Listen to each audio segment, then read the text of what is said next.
अक्सर जब भी हमारे जीवन में हमारे साथ या हमारे किसी प्रियजन के साथ कुछ भी बुरा होता है तो हम सारा दोष ईश्वर को दे देते हैं। लेकिन क्या वास्तव में ईश्वर कभी भी हमारा बुरा कर सकते हैं? हमें ऐसा नहीं लगता।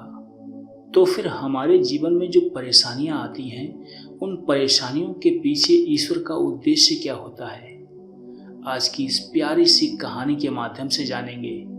तो फिर चलिए शुरुआत करते हैं। आज की कहानी बहुत ही पुरानी है।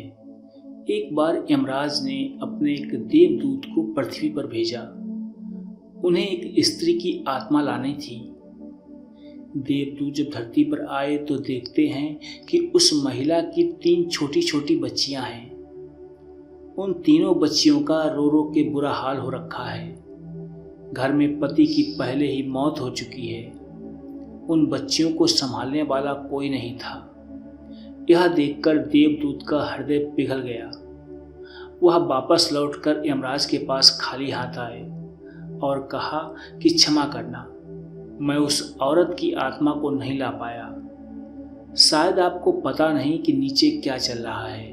उस औरत की 3 छोटी छोटी बच्चियों को कौन संभालेगा? और वह जो महिला है उसके घर में कोई बचा भी नहीं है जो उन बच्चियों का ख्याल रख सके। मुझसे नहीं हो पाया।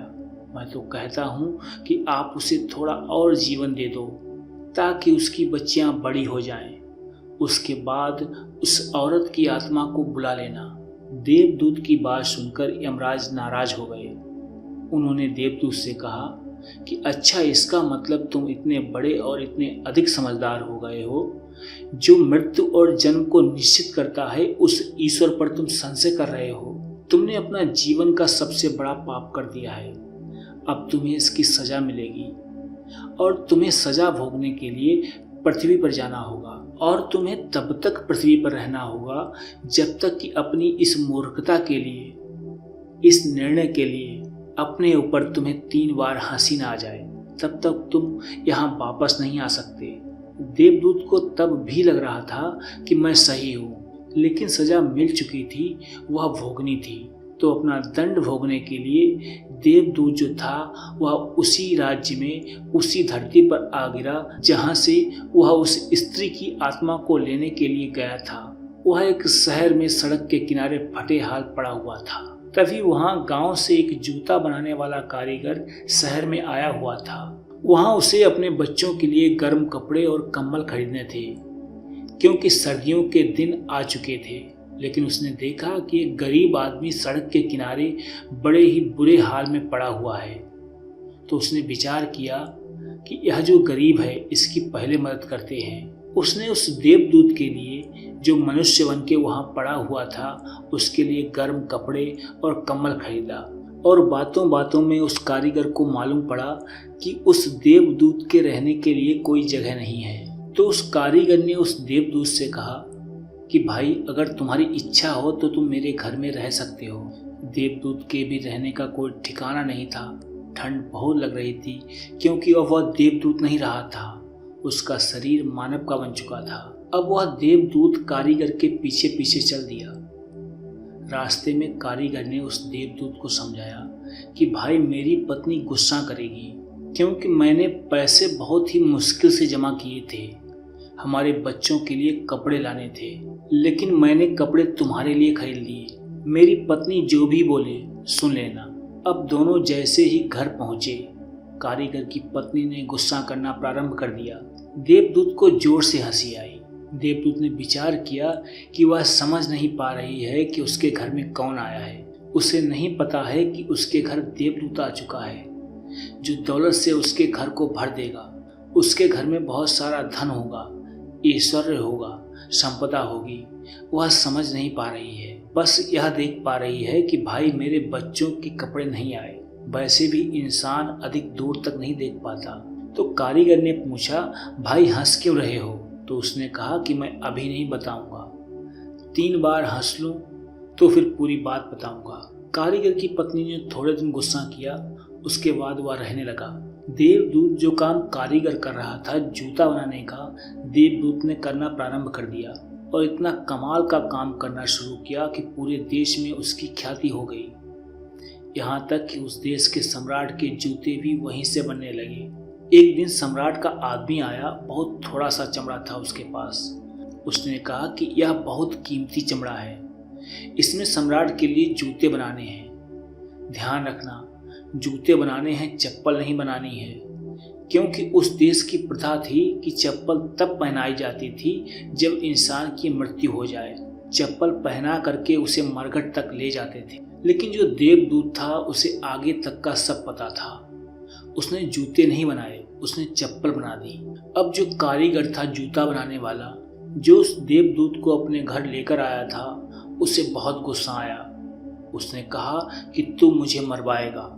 सम्राट ने जूते बनाने के लिए चमड़ा दिया था और चमड़ा भी बहुत ही सीमित मात्रा में था, लेकिन तूने चप्पल बना दी। इतना कहकर उसने एक लकड़ी उठाई और उस देवदूत को मारने लगा।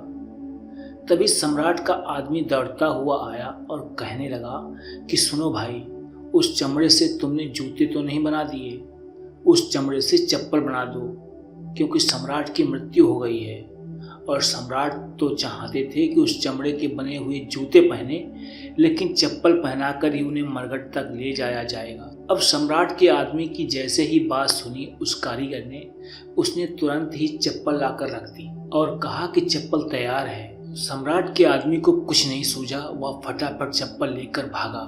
जो जूते बनाने वाला कारीगर था वह देवदूत से कहने लगा कि भाई, तुम्हें कैसे पता चला कि सम्राट की मृत्यु होने वाली है? यह सुनकर देवदूत जोर जोर से हंसने लगा और उसने कहा कि अभी कुछ भी मत पूछो, बाद में बताऊंगा।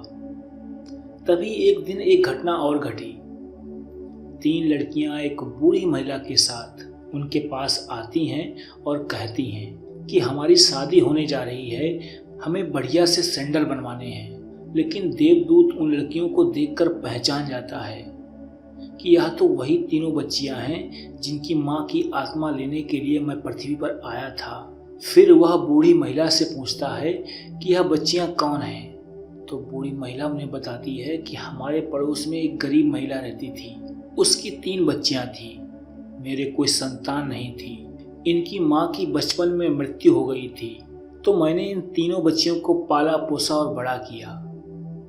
उस दिन देवदूत को समझ में आया कि अगर मैं उस दिन उस महिला की आत्मा को लेकर नहीं जाता, यहीं छोड़ देता, जो कि मैंने किया, बाद में कोई दूसरा देवदूत उसको लेकर गया होगा। लेकिन अगर वैसा होता तो उस महिला की उम्र और होती, तो यह तीनों बच्चियां गरीबी में पलती।